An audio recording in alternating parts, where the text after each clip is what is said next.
This channel does not promote any violent, harmful, or illegal activities. All content provided by this channel is meant for an educational purpose only.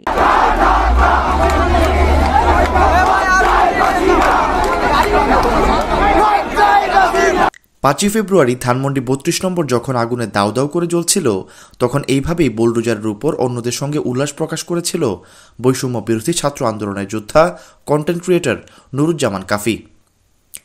এর এক সপ্তাহ পার না হতেই গত 12 ফেব্রুয়ারি দিবাগত রাত 2টার দিকে কলাপাড়া উপজেলার টিয়াখালী ইউনিয়নের রজপাড়া গ্রামে কাফির নিজ বাড়িতে আগুন দিয়েছে দুর্বৃত্তরা।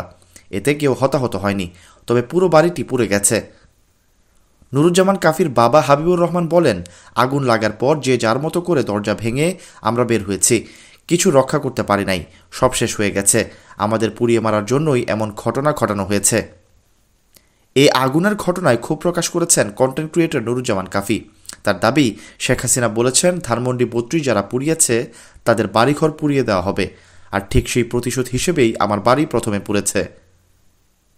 গত 12 ফেব্রুয়ারি দুপুর 12টায় পটুয়াখালীর কলাপাড়া উপজেলার রজপাড়া গ্রামের নিজ পোড়া ঘরের সামনে সংবাদ সম্মেলনে কথা বলেন কাফি। এ সময় বক্তব্য দিতে গিয়ে তিনি আবেগ আপ্লুত হয়ে পড়েন। এই সরকারকে দেশের মানুষ আজকে দেখেন, আজকে যদি বিপরীত হইতো, এই সরকার স্বৈরাচার সরকার যদি থাকতো, আমরা যারা আন্দোলন করেছি আমরা টোকায় টোকায় গুলি করতো, জেলখানায় ঢুকাই রাখতো।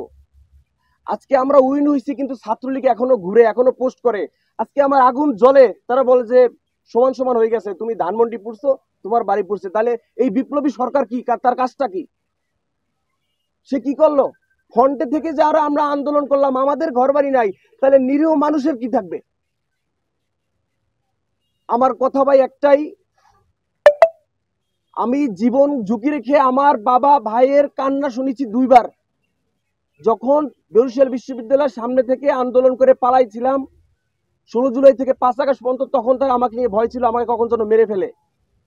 সেই কান্না শেষ হয়ে গেছে 5 আগস্ট, হাসিনা পালাই গেছে। গত রাতে আবার আমি কান্না শুনলাম যে ঘরবাড়ি শেষ। তাহলে এই সরকারকে কেন বসাইলাম? আমার কথা কাট টু কাট ক্লিয়ার, আমি পেঁচাইতে চাই না ভাই। আমি দেশের মানুষের নিরাপত্তা চাই, আমার নিরাপত্তা চাই। আমার কাছে মনে হয় এই সরকার, মানুষও বলে এই সরকারের প্রতি মানুষের আস্থা হারাই যাইতেছে। কাফি বলেন, স্বৈরাচারের বিরুদ্ধে জীবনের ঝুঁকি নিয়ে আমি কথা বলেছি, মানুষের পক্ষে কথা বলেছি। আমার বাবা এবং ভাই আমার জন্য 2বার কেঁদেছেন। একবার জুলাই আন্দোলনের সময় যখন আমি পালিয়ে গিয়েছিলাম, আর দ্বিতীয়বার আজ যখন আমার ঘর পোড়ানো হলো। বাবার সন্তান হিসেবে আজ আমি লজ্জিত। পোড়া ভিটায় বসে সংবাদ সম্মেলনে সরকারকে হুঁশিয়ারি দিয়ে কাফি বলেন, অন্তর্বর্তীকালীন সরকারকে উদ্দেশ্য করে বলছি, 7 দিনের মধ্যে আমার ঘর পুনর্নির্মাণ এবং দোষীদের গ্রেফতার করা না হলে বিপ্লবী সরকারের ডাক দিবেন। দেশের মানুষের জন্য স্লোগান দিছি, বাঙালির জন্য স্লোগান দিছি। বাঙালির জন্য স্লোগান দিয়ে আমার বাবা মা ভাই বোন ভাতিজা কেউ নাই, আল্লাহ কোনোভাবে বাঁচাই দিছে। বাইরে থেকে লাগাইয়ে সব পুরো ঘরটাই নাই।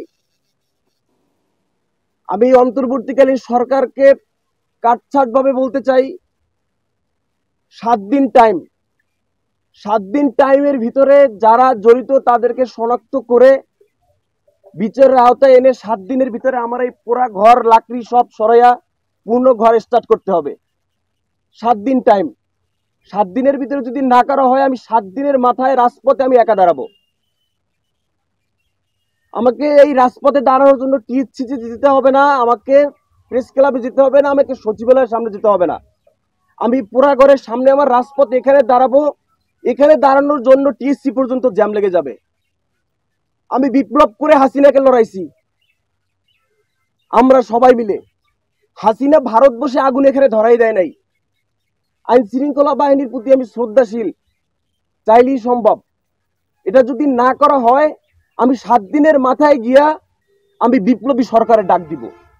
নুরুজ্জামান কাফি আরও বলেন, 60% মানুষ ইতোমধ্যে সরকারের উপর থেকে আস্থা হারিয়ে ফেলেছে। আমরা আন্দোলনের সময় সরকারের কাছ থেকে কোনো সুবিধা চাইনি, উপদেষ্টাও হতে চাইনি। শুধু দেশের মানুষের নিরাপত্তা চেয়েছি, নিজের নিরাপত্তা চেয়েছি। অথচ আজ আমার নিজের ঘরই নেই। এ সময় কাফি বলেন, এই আগুন হাসিনা লাগাননি, এখানকার মানুষ লাগিয়েছে, আওয়ামী লীগ লাগিয়েছে, ছাত্রলীগ লাগিয়েছে। দেশে এখনও আওয়ামী লীগের 70% লোকজন অ্যাক্টিভ। এই ফ্যাসিস্টদের 20 দাঁত উপড়ে ফেলতে হবে। Syed Sakib, BNN news 24।